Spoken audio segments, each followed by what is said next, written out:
Hello, it's lovely to be back, not least because I'm joined today by Radiohead bassist Colin Greenwood, who these days also reviews books for The Spectator, and by comedian Joanne McNally, creator of one-woman show Bite Me, and who's just been cast in a new comedy sketch show for ITV. Her choice of good read is going to take us into the painfully humorous world of a junior doctor. But Colin, to you first. Your suggestion for a good read is? My suggestion is a book that has just been published called Homing by John Day, and it's about the humble pigeon, but it's really about journeys that we make leaving home and coming back from home. And also I'm an army brat, so I spent a lot of time travelling around bases and making new friends at schools every couple of years. And also being in a rock band, we started with a rusty white van and sort of slingshots around the country, packing the gear from the house that we all shared, going up to Leeds and then coming back the same night. And so it had a lot of resonance for me, and I just thought this book was fantastic. Colin, you say part of the attraction for you is that it's about homing, our sense of home, and you've been on the road an awful lot, but it is also very much about these pigeons that John Day started racing. That's right. I mean, were you remotely interested in pigeons before you began the book? No, probably not. Other than confession, I ate a very nice pigeon in Dalston about 4 weeks previously at this club where I was playing with an artist, Tamino. But that's my most recent connection other than the book. So, and I don't think I'll eat pigeon again. So, what, having read the book? Having read the book, absolutely, because they're just amazing creatures. Well, Joanne McNally, a book about home, about pigeons. What did you think of it? I loved it. When I got it, when I first received it and I started reading it, and I was up in Edinburgh at the time doing the Fringe, which is fairly intense, and I was like, oh my God, I have to read about a book about pigeons. What have they done to me? I was like, what? And then I got into it and I was upset. It's one of the best books I've ever read. Loved it. Wow. I was like, what is it? Is it a nature book? I don't even know what it is. It was all about nesting. It's so beautifully written. The language is, he writes so effortlessly or something. I'm sure it doesn't happen effortlessly, but it reads so well. The description is so beautiful, and it's kind of simple. Nothing major happens. Yes. When you realise nothing's going to happen, you just enjoy it. Plus, I thought it was really funny. Yes. Like, I've been telling everyone that pigeons have been known to use roundabouts.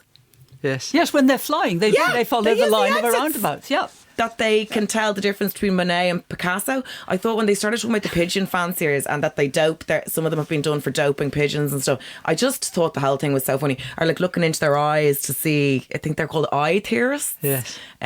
Loved it. Absolutely loved. Well, I have to say, Colin, I am not particularly fond of pigeons. In fact, there was a book in the 1960s, a novel with the title The Sidelong Glances of a Pigeon Kicker. And although I say very clearly I have never kicked a pigeon in my life and never would kick a pigeon, nonetheless I thought the title was hilarious. And I'm not any fonder of pigeons, having read this book, but as Joanne's implying, it is full of such amazing and wonderful facts about them. I've now got really interested in them. They're so smart. But they're smart, and they are so... This is something that really astonished me.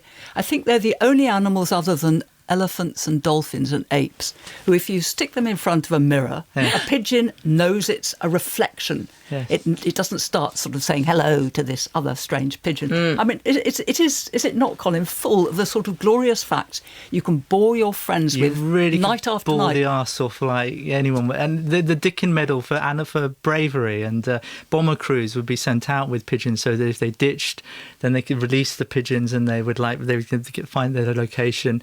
Yes, they'd go back to headquarters and say the plane's crashed here. The head of signals in World War I, the Major General, I can't remember his name, when all else has failed, it's to the pigeon that we go for succour, for the communications. And also, the social side of it, the way these men, genuinely, because it was men, this was the hobby. And Charles Darwin was a pigeon, was a fancy. It's called the fancy. The Queen is the patron of the society. And the fact that they're animals as well, like you're saying, they're not dogs, they're not domesticated, they live alongside us, they're independent, they see the world in a way that we can't.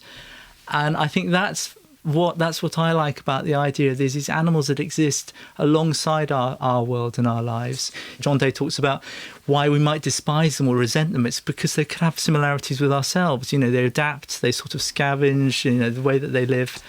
It's sort of, there's a craftiness to them that we maybe recognise elements of ourselves in them. And I love the almost mystery part of it, where they're all the effort that's gone in to figure out how they home, how they do it. That's right. It's kind of like a mystery. Yeah. And they've done all these tests and everything, and I think they've figured it out. They smell the wind, basically. But did you not get upset at all? Because occasionally in this book, I got upset by something. Well, the cruelty of some of the experiments they've done, for instance. Yeah. I mean, in order to check whether it's smell that enables them to find their way home, they severed their olfactory nerves. And just in the regular breeding and training of them, I mean, there's something like taking birds off the nest, off widowhood. their eggs. It's called widowhood. Well, that's just so that to make sure that when they're released, wherever they're released, they will fly back home. Well, John Day doesn't do that, and in the culling as well, they will, like the weaker ones, they will, So there is that side to it. My feeling is if we knew half the things that scientists did to animals for us to learn from, we'd never open our eyes again. But I was the same. I was like, oh God, that seems really harsh. Now that I've grown to love pigeons, I don't like hearing about this. Pigeons to me were always just little things that kind of chewed on fag butts in town. I didn't realise they were so smart. Behavioural psychologist Skinner would conduct experiments with the American military to see if they could help guide missiles to their targets. And or the photographer, the pigeon photographer. The German chemist who attached the camera to the pigeon, which John Day, the writer, emulates, where he buys little sort of GoPro type cameras, and then there's his pictures of the point of view of the world. But then he decides, I'm piercing the veil of the mystery, which is part of the charm and attraction of this. And it's about letting go, and it's the anxiety of the pigeons returning, because they don't know if and when they're going to return half the time. If we look at the other element of the book, which I thought wasn't perhaps very neatly yoked together with the story of pigeons, this idea of home. If I took it separately, I found that really interesting as well, which was partly about the tension between seeing home as security, as a sort of shelter, and seeing home as a prison. And John Day talks about that himself as he finds himself trapped in parenthood and family. But I did wonder, particularly for you, Colin Greenwood, if you, when Radiohead was on tour, for instance, did you go through that thing of thinking, no, I'm away from home, I want to be home, and then when you were at home of thinking, Harriet, I want to get out? I think both emotions, can coexist at the same time. I mean, when I go on tour, I am straining in the seatbelt in the car on the way to the airport because I'm so excited with the next 4 weeks in America, North America, And then when I'm coming home, I'm just so happy to see my kids and stuff. And I enjoy both of those things, and I enjoy the bit in between as well. So Joanne, did you find resonance with your own attitudes to home? Yes. You've got a look on your face like home, who cares? No, not at all.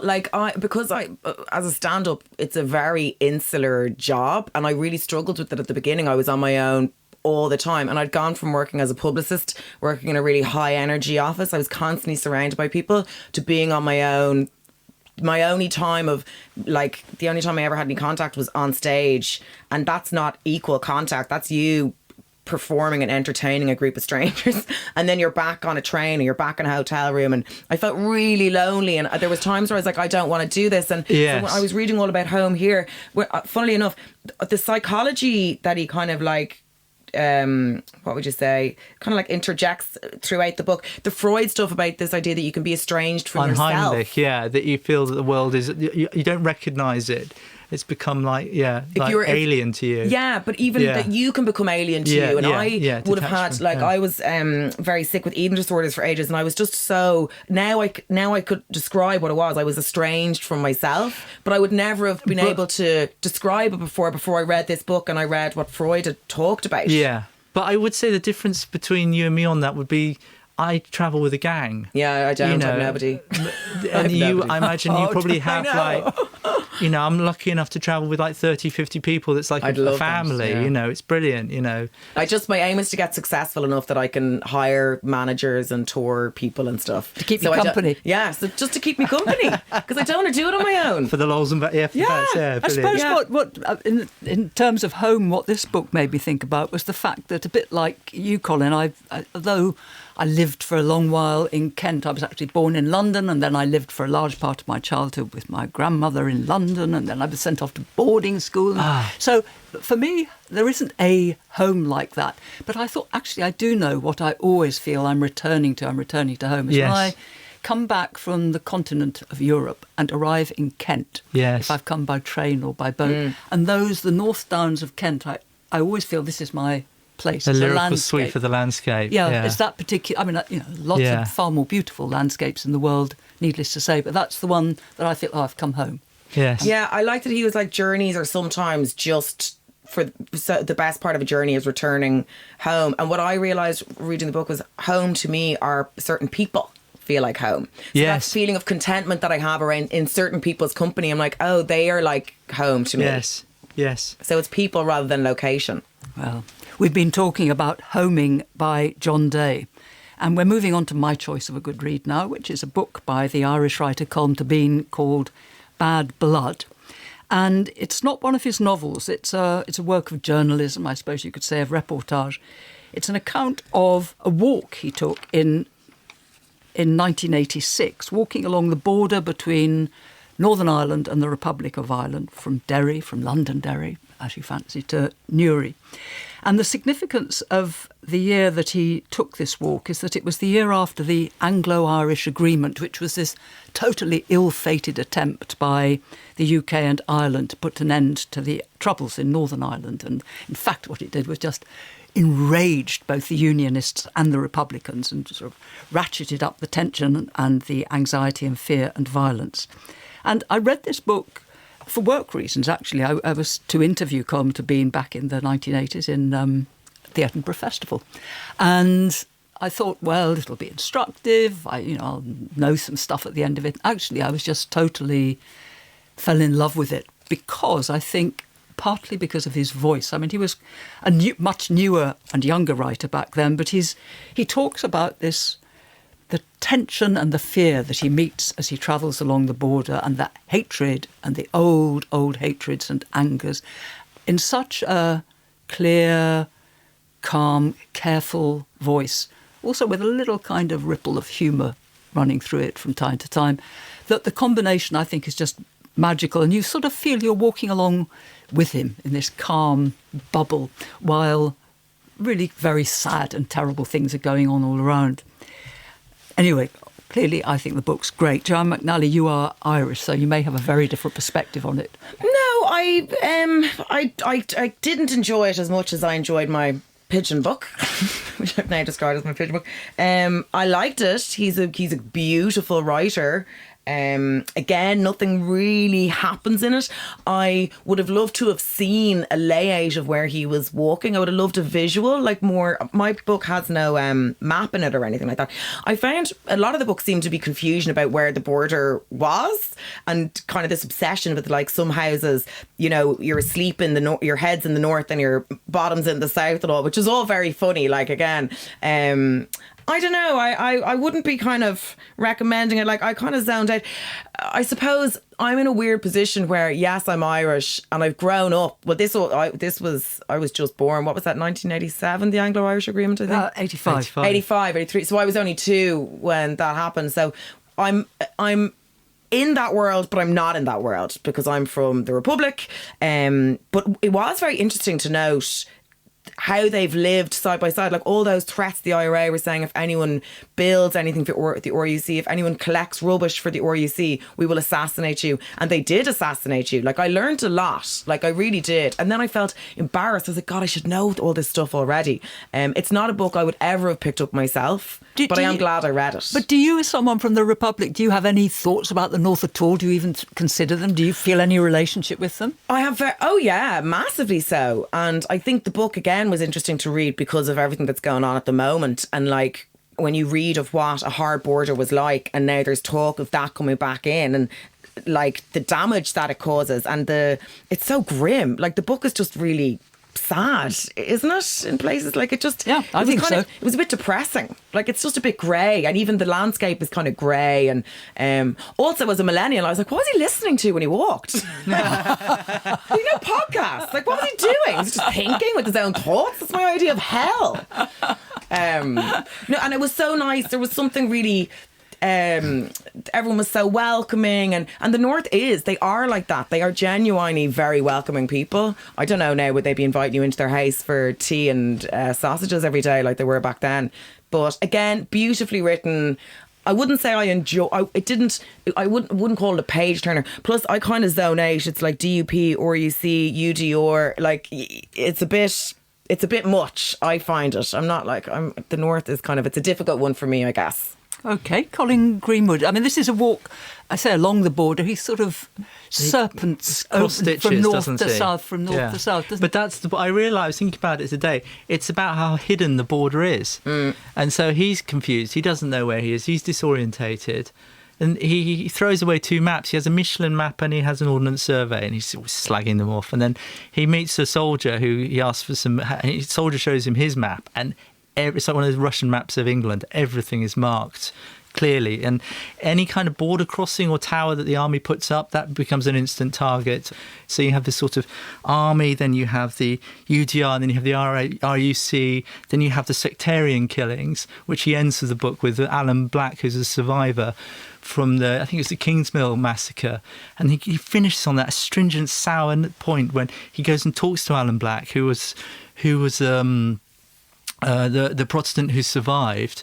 There was a bus, I think it was 10, 11 people, and he was gone off. That's the one where the killers say anybody Catholic, and the Protestants, who were the vast majority, moved to protect the Catholic. The Catholic, but that's actually right. it turns out that they tell the Catholic to go take a walk, to run. And that's then right. And Alan Black was shot, I think it was in the stomach, but survived.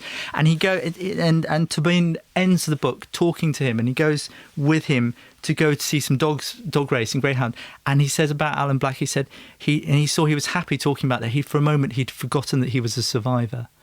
And that's such a powerful line. That's about the book. And there's lots of music in this book as well. There's lots of I didn't know there were orange bands in the South, And there's one where there's a rebel song from Wexford, which is where Tobin's from, and one of the orange bands starts the song with the same melody, and Tobin knows the Catholic lyric, and then the tune morphs. Yes, I know, Joanne, you say you wanted there to be maps in this book. What I wanted was a soundtrack, because it's full. Any pub he goes into, any march, there's some amazing songs, and both sides, both peoples. Obviously, music's terribly important to them, as is literature. I mean, this is a country, North and South, that between them has produced 4 Nobel laureates in literature. I mean, it's just an amazing place, which makes it all the sadder for me that what you've got happening here is so much concealed and overt violence. I mean, every time Colin Tobin describes walking into a pub, and he walks into many a pub. He loves to drink. He likes to eat, he likes to drink. But when he walks in, if he doesn't know the pub, he's trying to sense, is this a Catholic pub? Is this a Protestant pub? And if I open my mouth, they will know I am a, albeit lapsed Catholic from the South, so I have to be careful. It's hard to believe it's only 30 years ago. Like, it kind of, as an Irish person, makes you quite angry. You get quite angry reading it, like you do. Angry with whom? Just with the whole situation.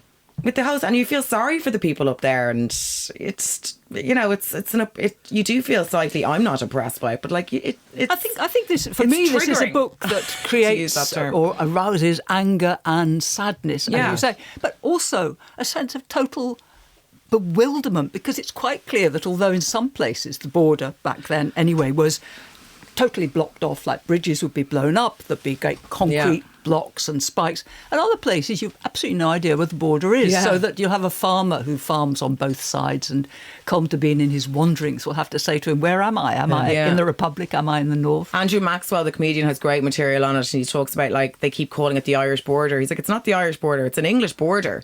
The Irish border was the beach. That was our border. I think that's what I love with Tobin's tramping, is this weary futility of marking something that doesn't exist. Psychologically it's very real, but physically it seems it's just like We've been talking about Bad Blood, A Walk Along the Irish Border by Colin Tobin. I'm Harriet Gilbert. You're listening to A Good Read, where my guests today are Radiohead bassist Colin Greenwood and comedian Joanne McNally.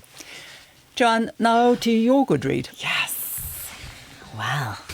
My good read is This Is Going to Hurt by Adam Kay. So it's Secret Diaries of a Junior Doctor. It's been described as like a love letter to the NHS. And the description is 97-hour weeks, life and death decisions, a constant tsunami of bodily floods, and the hospital parking meter earns more money than you. Welcome to the life of a junior doctor. And I adored it. I read it, like I was saying, I spend a lot of time on my own on trains, and I read a lot, and I love a good page turner. And I kind of accidentally came across this. I can't remember where I found it. I just kind of picked it up somewhere in one of these book exchange coffee shop things. I don't think I left anything in its place. I'm on the run now. But I just adored it. It's so dark and funny and crass, and like it's kind of rude and it's dirty in places, and it's just absolutely my type of book. And it's no surprise that he is a comedian now. He left medicine. I'm not going to say why, I'm not going to spoil it, but there was an incident that happened at the end of the book where he left.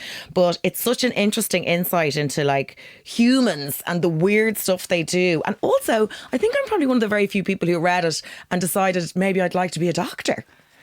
I don't know. Well, my middle son's interested in medicine, so I got him. I'm taking him to see him do his show. Oh, brilliant! Yeah, so. Yes, I mean, he's a comedian now, but He's I mean, a he comedian seriously now. was for 6 years. He But was like- a junior doctor, a hospital Well, doctor. the testament at the end of the book, this postscript, following on from Colin Bean, I just read this thing. He says, Adam Kay says, about his medical career, I learned so much that love for the health service runs deeper. He's talking about when he goes around and promotes his book and he meets all these people in these village halls, that love for the health service runs deeper than any religion, that it transcends political belief and party membership. So, you know. He was a guest, Adam Kay, on A Good Read last year, I think. And interestingly, he chose a book by an American humorist called David Sedaris. Oh, I love David Sedaris. I love David and Sedaris. what I thought was actually very interesting choice, because they're both very funny. Their subject matter is entirely different. In fact, if I saw David Sedaris approach me in a hospital, I would run. But they've both got this same kind of quite dark, morbid humour, and I think in both cases fuelled by genuine anger, because Adam Kay is angry with a whole load of people. He's angry with absentee golf playing consultants. He's angry with patients who turn up with ridiculous things in their bodily cavities. He's angry with Jehovah's Witnesses who won't Jeremy allow... Hunt. Jeremy Hunt. He's angry. Well, but that is who he is most angry with. What he is most angry with is a government that, in his view, does not fund the NHS seriously and is covertly trying to dismantle it. And it is it not, John? I mean, it's among much else, it is a campaigning book. It is. And I, like, as someone new to the UK, I think the NHS is like the best thing that's ever happened. Like, I'll never leave. Like, I just think it's so wonderful. And when I was reading, I wouldn't have known the background, the politics of this before I read the book. But I can understand why he'd be so angry when Jeremy Hunt is saying that junior doctors are just being greedy. And he's not lying when he was saying the parking meter is genuinely making more money than they're making. And like, just the blood and guts of it all, like, and there were the amount of work they do. I know. He lost relationships, he lost friends. Yeah. He said, like, his friends were like, do you just not want to be in my life anymore? They couldn't understand. He never made a single family. He helped care for his best friend's father when he had cancer esophagus, and then he couldn't make it to the funeral. Yeah. And and it's it's not a job you leave at the door, and like, neither is mine. But I don't have to. You can't say, okay, my hours are up. Sorry, you're going to have to lie there bleeding to death, madam. Exactly. I mean, it's quite terrifying if you've ever been in hospital or been with friends or relatives or whatever in hospital, that I hadn't realised that until reading this book, that at night there may be a couple of doctors down in A&E, but on the wards there will be one, probably quite junior doctor, and there's he writes this about it, which is both powerful and actually quite funny. He says, I run from chest pain to sepsis to atrial fibrillation to acute asthma all night, like some kind of medical decathlon. And you think, poof, and no, there is not enough money being paid to the doctors who are doing this. And but also, can it be safe for us, the patients, that these exhausted men and women are just hurling themselves around? He cuts a child, performs a cesarean, and the baby delivered has a small, and he's mortified. He cuts it just tiny very slightly, amount, but still. If it had been the beginning of his shift, to use that word, it probably wouldn't have happened. But he's just knackered. And he was talking about some doctor had taken out the wrong organ or the wrong kidney. Oh, I can't remember. There was organs being removed, like we're supposed to take out, and brain surgeons who can't tell their left from their right, so they're drilling holes in the wrong side of the skull. I just thought it was so funny. But actually, it's funny, but it's also, you're laughing and you're thinking, should I be laughing? There's one bit, Joanne, where he's looking through the notes of a patient and he sees, oh, good, the physio's finally been to see her. And then he sees that there's a note which says, patient too drowsy to assess. Yeah. So he potters along to see her. And she is very drowsy. She's dead. Yes. Precisely. But do you also feel at the same time, should I be laughing at this? There was another one, wasn't it? I can't remember the details of it now. Was that the doctor said that the patient wasn't urinating. Yes. Hadn't urinated for like 4 hours, and Adam was like, well, I haven't urinated in 12 hours because the people like you ask me questions. And he went in and her gurney was, the wheel was on her catheter. Yeah. And her bladder was the size of a space hopper. Actually, some of the stories are so gross, aren't they? I mean, but I think it's interesting to think, he talks about, we get to a certain level of seniority and he thinks, what kind of doctor do I want to be? How do I want to project myself? And then he's also saying, how do the public see the medical profession?